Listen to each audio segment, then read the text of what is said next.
Hey, what's up guys? Welcome back to my channel. Today I'm gonna take you through the process of coloring this one, which is going to be mostly a cell shading technique. And for those who don't know what cell shading is, you can check the video in the description or hit the eye icon shown above. But if you only have time for this one, then cell shading is mostly a hard blocking of shapes without blending colors into each other. So it simply means you don't have midtones or gradations. But as I said, I used cell shading in this one for almost all of it, but kinda softened some edges here and there. So without any further ado, let's get started.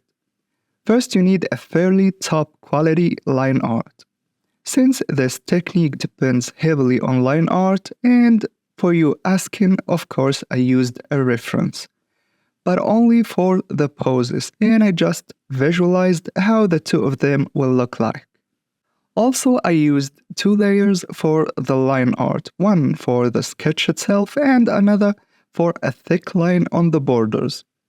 You can do it the way you want. After finishing your line art, it is time to put your flat colors, which is the color not affected by light. So most of the time I don't go too dark or too light, so I can add shadows and lights freely without forcing myself to go to black or white. There are lots of ways to add flats by using a lasso tool or just painting or even using the magic wand to select areas, so suit yourself. I experiment with colors not always having the most cohesive or pleasing colors since there are millions of options, but I just try my best. As you can see, I put every piece on its own layer, like a layer for the shirt, another one for the skin, and so on, and they are all below the line art. And finally, I gather them in a group. For this one, I made a group for the man and another for the woman, just to make sure I don't take that much time trying to find the layer. Also, it is very helpful to name the layers. Now, since I have finished the foreground, I need to work on the background. And since I'm too lazy to do it, I just photopashed it, since I'm going to blur it anyway.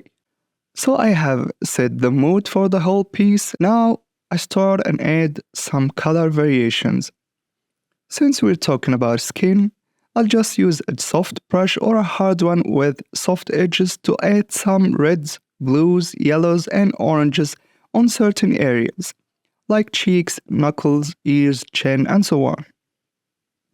You can skip this one actually if you want, but I guess it adds up.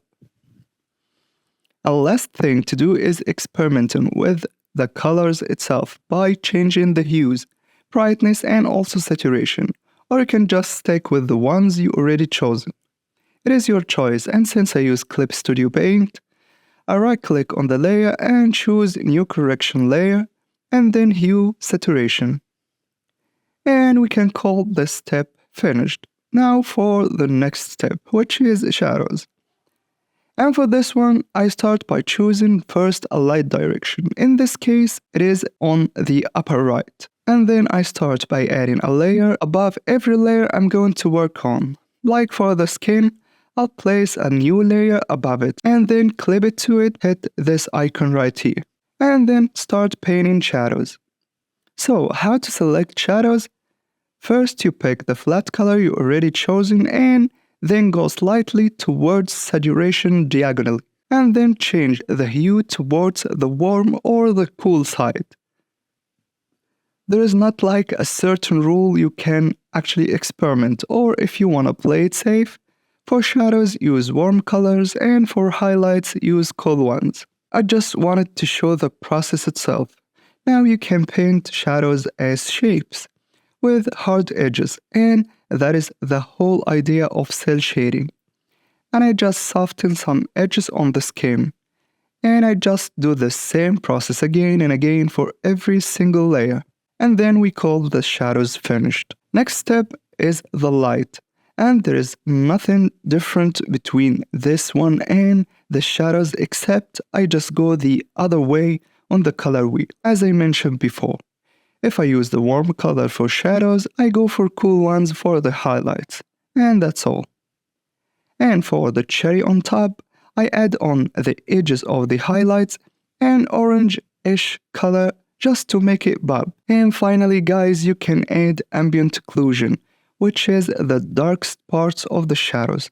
But in this one I didn't, since I added kinda thick lines and also some dark parts while sketching, so feel free to do it. For painting the glass, it is mostly reflections and refractions, also bunch of see-through catching lots of different colors and light from the surroundings.